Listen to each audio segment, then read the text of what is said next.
ಮಾಜಿ ವಿಧಾನಸಭಾಧ್ಯಕ್ಷರಾದ ಕೆ.ಆರ್. ರಮೇಶ್ ಕುಮಾರ್ ಅವರು ಶಿವಪುರ ಗ್ರಾಮದಲ್ಲಿ ಹಮ್ಮಿಕೊಂಡಿದ್ದ ಪೂಜಾ ಕಾರ್ಯಕ್ರಮದಲ್ಲಿ ಭಾಗವಹಿಸಿ ಆತ್ಮಧೈರ್ಯ ತುಂಬಿದ ಮಾತುಗಳ ಮೂಲಕ ಶಿವಪುರ ಹಾಗೂ ಕೋನೇರು ತಿಮ್ಮನಹಳ್ಳಿ ಗ್ರಾಮಸ್ಥರಿಗೆ ಭರವಸೆ ನೀಡಿದರು. ನಿಮ್ಮ ಊರುಗಳು ಉಳಿಯಬೇಕು, ನಿಮ್ಮ ಹಿತಾಸಕ್ತಿಗಳು ಕಾಪಾಡಲ್ಪಡಬೇಕು ಎಂಬುದೇ ನನ್ನ ಮೊದಲ ಆದ್ಯತೆ. ನಿಮ್ಮದು ಏನೇ ಕೆಲಸ ಇದ್ದರೂ ಚಾಚೂ ತಪ್ಪದೆ ಮಾಡಿ ಕೊಡುವೆ ಎಂದು ಸ್ಪಷ್ಟವಾಗಿ ಹೇಳಿದರು. ಈ ದಿನ ನಡೆದ ಪೂಜಾ ಕಾರ್ಯಕ್ರಮಕ್ಕೆ ತಾಲೂಕಿನ ವಿವಿಧ ಭಾಗಗಳಿಂದ ಗ್ರಾಮಸ್ಥರು ಆಗಮಿಸಿದ್ದು, ಶಿವಪುರ ಗ್ರಾಮವು ಭಕ್ತಿ ಮತ್ತು ಸೌಹಾರ್ದತೆಯ ವಾತಾವರಣದಲ್ಲಿ ಮಿಂದೆಳಿತು. ಇದೇ ಸಂದರ್ಭದಲ್ಲಿ ಮಾತನಾಡಿದ ರಮೇಶ್ ಕುಮಾರ್ ಅವರು, ಇಲ್ಲಿ ನಾನು ರಾಜಕೀಯ ಕಾರಣಕ್ಕೆ ಬಂದಿಲ್ಲ, ನಿಮ್ಮ ಕರೆಯ ಮೇರೆಗೆ ಬಂದಿದ್ದೇನೆ. ಇದಕ್ಕೆ ರಾಜಕೀಯವನ್ನು ಬೆರೆಸಬಾರದು ಎಂದು ತಿಳಿಸಿದರು. ಗ್ರಾಮಗಳ ಅಭಿವೃದ್ಧಿ ವಿಷಯದಲ್ಲಿ ರಾಜಕೀಯ ಭೇದಭಾವ ಬೇಡ, ಜನರ ಅಗತ್ಯಗಳೇ ಮುಖ್ಯ ಎಂಬ ನಿಲುವನ್ನು ಅವರು ಪುನರುಚ್ಚರಿಸಿದರು. ಕಾರ್ಯಕ್ರಮಕ್ಕೆ ತಾಲೂಕಿನ ಕೆಲಬೋವಿ ಸಮಾಜದ ಮುಖಂಡರು ಹಾಗೂ ಕೋನೇರು ತಿಮ್ಮನಹಳ್ಳಿ ಗ್ರಾಮಸ್ಥರು ಆಗಮಿಸಿದ್ದನ್ನು ಉಲ್ಲೇಖಿಸಿದ ಅವರು, ನಿಮ್ಮೆಲ್ಲರ ಒಗ್ಗಟ್ಟಿನ ಶಕ್ತಿ ಬಹಳ ಮುಖ್ಯ. ಊರು ಉಳಿಯಬೇಕೆಂದರೆ ಮೊದಲು ಜನರು ಒಂದಾಗಿ ನಿಲ್ಲಬೇಕು. ನಿಮ್ಮ ಸಮಸ್ಯೆಗಳನ್ನು ಕೇಳಲು, ಪರಿಹಾರ ಹುಡುಕಲು ನಾನು ಯಾವಾಗಲೂ ಸಿದ್ಧ ಎಂದು ಭರವಸೆ ನೀಡಿದರು.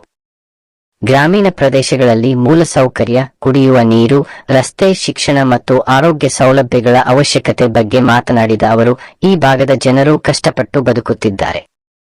ಅವರ ಬದುಕು ಸುಧಾರಿಸಲು ಆಡಳಿತ ಯಂತ್ರವು, ಜನಪ್ರತಿನಿಧಿಗಳು ಕೈ ಜೋಡಿಸಬೇಕು. ನಾನು ನನ್ನ ಮಟ್ಟಿಗೆ ಸಾಧ್ಯವಾದ ಎಲ್ಲ ಸಹಾಯವನ್ನು ನೀಡುತ್ತೇನೆ ಎಂದು ಹೇಳಿದರು. ಪೂಜಾ ಕಾರ್ಯಕ್ರಮದ ಬಳಿಕ ಗ್ರಾಮಸ್ಥರೊಂದಿಗೆ ನೇರ ಸಂವಾದ ನಡೆಸಿದ ರಮೇಶ್ ಕುಮಾರ್ ಅವರು ಸ್ಥಳೀಯ ಸಮಸ್ಯೆಗಳು, ಅಭಿವೃದ್ಧಿ ಕಾಮಗಾರಿಗಳ ಸ್ಥಿತಿ ಹಾಗೂ ಮುಂದಿನ ಯೋಜನೆಗಳ ಕುರಿತು ಮಾಹಿತಿ ಪಡೆದರು. ಗ್ರಾಮಸ್ಥರು ತಮ್ಮ ಬೇಡಿಕೆಗಳನ್ನು ಮನವಿ ರೂಪದಲ್ಲಿ ಸಲ್ಲಿಸಿದ್ದು, ಅವುಗಳನ್ನು ಪರಿಶೀಲಿಸಿ ಕ್ರಮ ಕೈಗೊಳ್ಳುವುದಾಗಿ ಅವರು ಭರವಸೆ ನೀಡಿದರು. ಒಟ್ಟಾರೆ ಶಿವಪುರದಲ್ಲಿ ನಡೆದ ಈ ಪೂಜಾ ಕಾರ್ಯಕ್ರಮವು ಕೇವಲ ಧಾರ್ಮಿಕ ಆಚರಣೆಯಲ್ಲದೆ ಗ್ರಾಮಸ್ಥರಿಗೆ ಧೈರ್ಯ ಮತ್ತು ವಿಶ್ವಾಸ ತುಂಬಿದ ಕಾರ್ಯಕ್ರಮವಾಗಿದ್ದು, ಮಾಜಿ ಸ್ಪೀಕರ್ ಅವರ ಮಾತುಗಳು ಜನರಲ್ಲಿ ಹೊಸ ಆಶಾಭಾವನೆ ಮೂಡಿಸಿವೆ.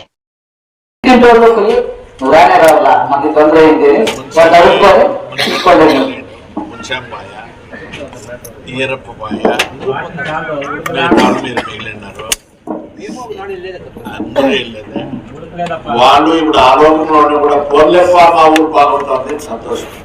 జింతులు మాత్రం బాగా స్నేహం, విశ్వాసం. నీకు ఇష్టం లే ఇప్పుడు నువ్వు భోజనం కూర్చోవాలి, ఎవడో వడ్డించాడు తెచ్చి వడ్డించేస్తాడు, వాడి డ్యూటీ పొడుగు వేసుకొని నీకు ఇష్టం ఎవరో వేసిన నువ్వు నేను వేసింది దాంతో భోజనం కూర్చోవడం లేచి వెళ్ళిపోతాను, వాడి డ్యూటీ ఇక్కడ వేసుకొని వెళ్ళిపోతారు. ఊళ్ళో ఉంటారు, ఈ ఊళ్ళో ఉంటుంది, ఈ ఊళ్ళో అంతా కష్టపడాడు, పక్కూరులో ఉంటుంది.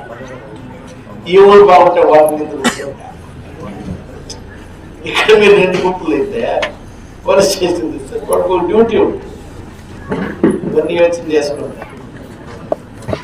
మా ఊళ్ళో ఇదంతా ముందు శేషం పెట్టబోయా, మా ఊళ్ళో అభిమానం చేస్తాడు, ఇల్లు కోపం చేసుకున్నారు. ఇప్పుడు శేషం జాస్తి అయిపోతుంది, అంతా హాయిగా ఉండగా బాగుంటుందా. మనం 4 అనుకుంటే 4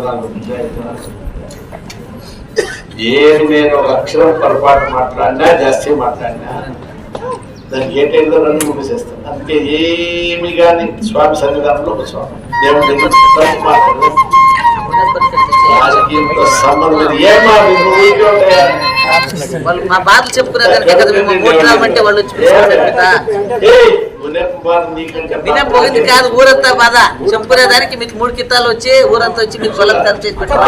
మా కష్టాలు చెప్పుకునేదానికి, మా ఊరు కష్టం మీకు చెప్పుకునేదానికి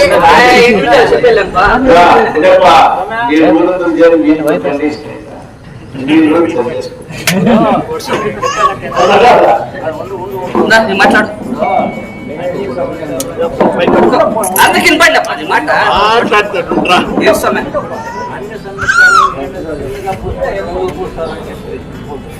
అదన్ను అన్ని శివుడు చేసిందమ్మా. కరెక్ట్ నువ్వు చెప్పిండేవంతా గ్యారెంటీ ఉన్నాయి, కానీ ఎంత డబ్బులు కొంచెం బాగుండేది అని మాట్లాడేది వద్దు వద్దు లెక్కాచారంగా మాట్లాడినావు, మీరు నాతో మాట్లాడినాను, సమస్య ఏముంది నేను చూస్తాను. ఇప్పుడు నేనేం చెప్తే మీకు అదన్నీ పూర్తి చేసుకుని అడుగుల్లో పండుగ చేసుకుంటాము. వచ్చా దేవస్థానంలో మన్నాలు చేసుకుని ఆ చుట్టాల పక్కన అందరూ చేసి ఎవరో ఇంటికి వచ్చేది భోజనం అందరూ రాని అప్పుడు కావాల్సిన మా దర్శనంలో చంద్రదేవుడు చెప్పిన 2 దీపాలు అయిపోతాయి తవాన్ని చెప్పిండ.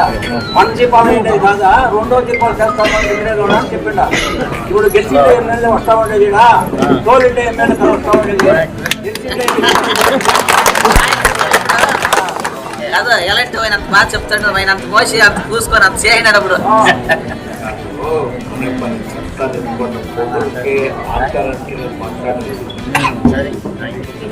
గెలుపు 2 రకాలు. ఎలక్షన్ కౌంటింగ్ అయినాడు ఓట్లు ఇస్తే ఎవరు జాస్తి వచ్చింటే ఓటు గెలుస్తారు, తక్కువ వచ్చింటే సర్టిఫికేట్ ఇస్తారు.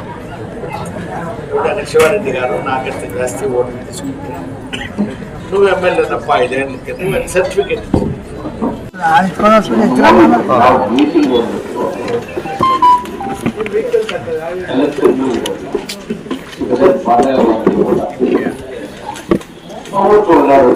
నువ్వు వస్తాను ఏర్పాటు చేసి ఎట్లా సూపర్ వస్తా ఉంటావు, మా వస్త్రాలు ఏర్పాటు మనము రైతు చేస్తూ ఉన్నప్పుడు జనాలు ఎక్కువ ఉన్నప్పుడు ఫుడ్ లేకుండా వండుకొని తెలుగు లేకుండా మాట్లాడిస్తే సంతోషపడుతుంది.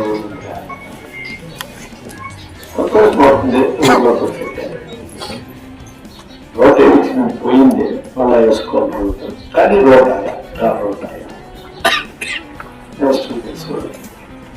స్కూల్ స్కూల్ చెప్తే నాకు సమాధానంగా బిల్డింగ్ రెడీ చేస్తాను. దేవస్థానం వెళ్ళాలంటే ఎన్ని ఒకే ఇంటి కూడా ఉండాలి, ఇది చేసుకోవాలి. మిగతా మీరు ఎవరు నోడికి ఊళ్ళో పక్కన మాట్లాడుంటా చెప్పిట్లు మాట్లాడుంటా ఎవరు మాట్లాడుకుంటూ సమస్య అనేది నాకు తెలుసు. దేవస్థానం నాకు తెలుసు, గ్రామం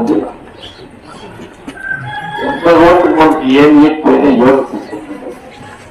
అది మంది స్వామి చేయలేదు, అక్కడ చేసుకోవాలి. ముందుకే మీ గ్రామాలంతా మంచిగా మీ జనాంగం ఉంటా ఉంది. గ్రామాల్లో మీ పూర్వీకులు ఏం చేసేదంటే ఎక్కడో చచ్చిపోయేది ఒక జాగా ఎత్తుకెళ్ళి 4 బస్సులు వేసేది. ఆ 4 బస్సులు 10, 15, 20 అయ్యా. మళ్ళీ అట్లా ఊరు లెక్కలో అట్లా ఊరి లెక్కలు, కానీ ఊరు లెక్కలో ఏదేదో మాట్లాడతారు, ఎవరు ఏమన్నా మాట్లాడతారు. ఈ గ్రామాలు ఏమన్నా అసలే గ్రామాలు రెవెన్యూ గ్రామాలు చేసేస్తే అప్పుడేమవుతుంటే మీ ఊరు బౌండరీ ఫిక్స్ చేసి ఆ బౌండరీ గ్రౌండ్ ఉండే జాగా అంతా ఆటోమేటిక్ గా గ్రాంటానా అవతల ఉండేది సర్వే నెంబర్. ఇప్పుడేమైంది ఎవరిని సర్వే నెంబర్ ఈ సోట్లు చేయాలి కదా, సర్వే నెంబర్కి ఈ సోట్లు చేసేది. ఇవన్నీ వాటి ఇరుకులో ఉన్నాయి. అవన్నీ ఎప్పుడు కూడా నాకేం చెప్తుంది, నాకేం లాభం, ఎందుకు చేయాల అనేది కానీ వాడు అట్లా చేసుకుని సాధిస్తారు. కొనాలా మొదలు దేవుడు ఏమన్నా మనకు మొబైల్లో ఫోన్ చేసి చెప్పి నీకు నేను ఆయుష్ నువ్వు గట్టిగా ఉంటావు, సాధించాలి, ఇష్టవంతులే సాధించుకుంటే సాధించవచ్చు. ఎవరు వెళ్ళిపోతామని తెలియదు, ఎవరికై సాధించాలి, ఎవరికంటే మంచిగా ఉంది. ఎవరేమన్నా చెప్పుకోండి, సహాయం చేసుకోండి, లేకపోతే ఎవరున్న రివర్స్ మాట్లాడుకోండి, అంతే మన సహాయం తీసుకునేదంటే మంది పోతే పోయితే సహాయం అయింది కదా. మళ్ళీ దేవస్థానం తలకాయ తెలుసుకోకుండా ఫస్ట్ అనుకుంటే క్లియర్ చేసుకుంటాం, మళ్ళీ దేవస్థానం పరిస్థితి చేసుకుంటాం. మీరు మీ చేత ఎంత బాగుంటారు ఏదన్నా మాట్లాడి గ్రామ్ కార్డ్ నమోదు చేసుకుంటారు. రెవెన్యూ గ్రామ్ వచ్చాయి.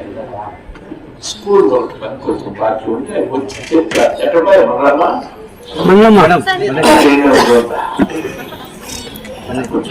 రెడీ చేసుకుంటారు. అంటే ఏం ఊళ్ళో సమస్య ఎట్లు సులువయా అనుకోనైతే ఉంటుందంటే మీరు పట్లాడుతుంటారు. ఊరు ఇటు వస్తే ఇటు వస్తే ఎప్పుడు 2 గ్రూప్ పోలీస్ స్టేషన్ తిరిగి ఉంటే ఎవరు బాగా పోలీసు వాళ్ళు ఓటారు. మీరు వాళ్ళు అవుతారా? పోనీ ఏమన్నా ఇంగ్లాండ్ వాళ్ళు ఇండియా వాళ్ళు కొట్లాడుతుంటే కదా అంతా మీరే బాగుండు చిన్నాయన గారు మేనమామ గారు తండ్రి తాత దానికి నేనేం పని చేస్తుంటే ఇది జోడెళ్ళిలో శివాయ జోడెళ్ళిలో ఏమిటంటే ఇంట్లో కొన్ని మనలు వైద్యులు చేసి ఎవరో బాధికేస్తున్నారు. మళ్ళీ వాళ్ళు అదే కోసం నేనేం చెప్తుంటే మొత్తయ్య చెడిపోతారు. కష్టాలు చేసి బతుకుంటారు. కొందరికి అదే సమాధానం కాల సాధించాలంటే నాకు సాధించే మనసు నాకు ఎక్కడ తిరిగి ఇంత కలయినా కల్పన నిరంతరం ఓటు ఒకనాడే అప్పుడు వస్తుంది. ఆ 1 రూపాయల కోసం ఎప్పుడు చేతులు పెట్టాలంటే నా మనసు ఒప్పుకో. మళ్ళా వాళ్ళతో అందరూ సరిపోయి రైతు స్వామి వెంకటరెడ్డి కాంట్రాక్టర్ నాకేమో ఇంటికి వస్తాడు కొమ్మరిస్తాడు.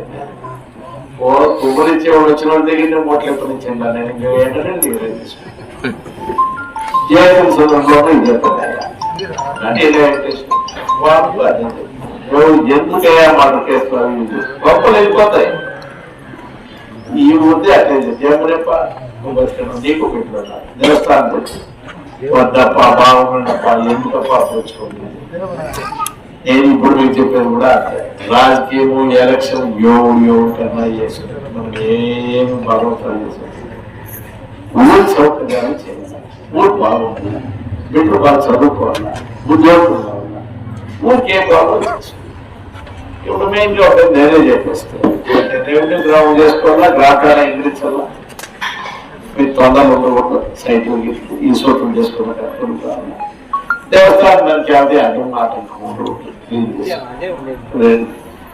అయితే రోడ్డు వీళ్ళు దేవస్థానం వస్తారు చూస్తారు బాగా వేసుకోవాలని ప్రోగ్రామ్ చేస్తారు. ఏమో ఎవరు మన వీడియో దూరం పెట్టేది కాదు. శ్రీవాసం కొమ్ము నేను 72 వయసులో ఎమ్మెల్యే కాకముందు నుంచి నేను ఉంటాను. సైకిల్ వేస్తూ జీరంగా చేసేది నా కోసం ఉంటా. వాడిపోతే అది నా సొంత బిడ్డ నా కడుపులో పుట్టిన బిడ్డ అట్లా చూస్తారు. అట్లా చూస్తా తింటా ఉంటా, కోపం చేసుకుంటా, గుండెలు నీకుంటా, మళ్ళీ ఈ పని చేయమంటా అట్లా చేస్తాను. మంచిగా ఎవరికో పోయి మనము రత్నాలు మన బిడ్డకే మనం చెప్పుకుంటే సూట్ లేదు. వాడు ఏమన్నా ఉంటే మంచిది ఏముంటుంది మాట్లాడాలి భాష అన్నీ అయిపోయింది. దేవస్థానం క్లియర్ అయ్యే, దేవతలు ఉంటాయి, గ్రాంకాలు చేస్తాయి, స్కూల్ చేస్తాయి. అంత బాగా అప్పుడు ఫంక్షన్ పెట్టుకుంటా, చుట్టాల పక్కలందరినీ చూసుకుంటా, దేవుడు భోజనం గిజనం చేయించుకుంటా. నేను వస్తాను పైసలు తెచ్చుగా తినేక 1-2 పీసులు వేసుకున్నాము. ఎట్లా ఏం చెప్పు నువ్వు చెప్పు, నీకే ఇస్తాను.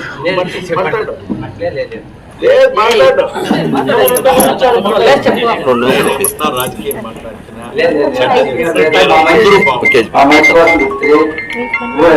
వస్తాయి, అన్ని వస్తాయి.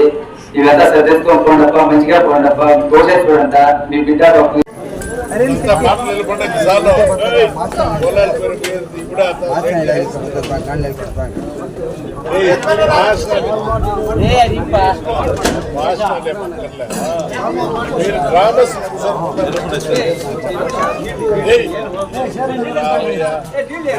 మీరు గ్రామస్తులు రాండి. సమస్య మాట్లాడుతుంది.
Pronto.